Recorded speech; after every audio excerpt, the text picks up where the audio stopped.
Ukraine has prevailed and Russia has not won.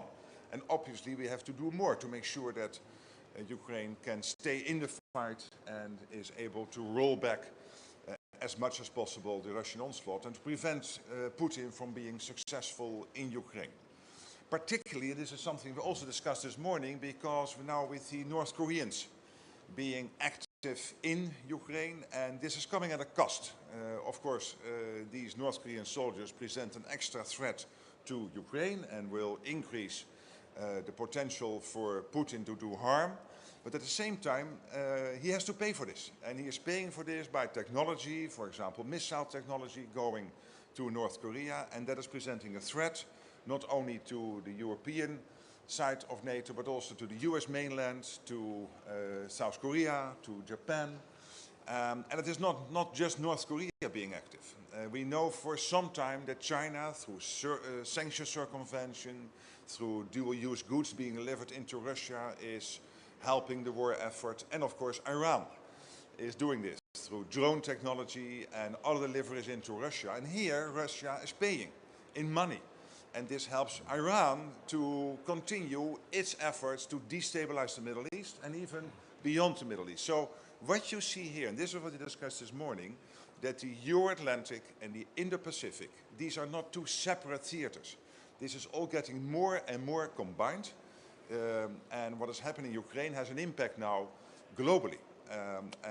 That means that we have to stay the course, that we have to ramp up defense production on the US side, here in Europe, that we have to do more in terms of spending, and that we have to do more to make sure that Ukraine can prevail. But again, Tony, you have been 4 years in this role. You have been a huge support for NATO. You have visited many times. You have many friends here. I really want to thank you for your leadership. Of course, so far, but also over the next 2 months. We will need you in that role. And thank you for being here and being the man you are. Thank you so much. Thank you, Mark. Well, it's always very good to be at NATO, and as Mark said, not exactly our first visit. In fact, I think we have an apartment here now, so that can take advantage of all of these visits, and we always feel very much at home. But I have to say, first of all, we're so gratified to have the alliance in such strong, capable hands with Secretary General Rutte. And this, going forward, to me is a point of tremendous confidence for the alliance and for everything that we need to do together. We had a very productive discussion today about our ongoing support for Ukraine in the face of an ongoing Russian aggression. As well, this added element now of DPRK, North Korean forces, injected into the battle, and now quite literally in combat, which demands and will get a firm response.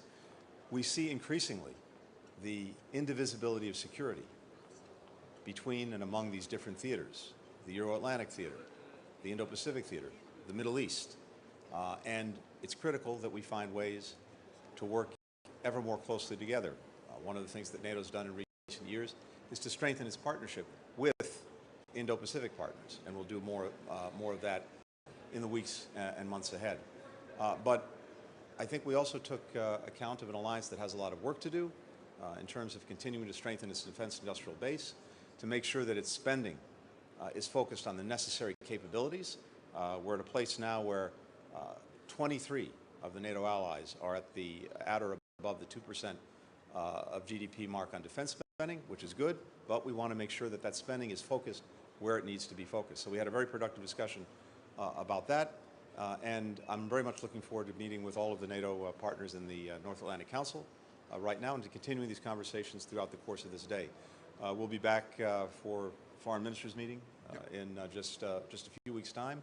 We have a very intense and important agenda over the next couple of months.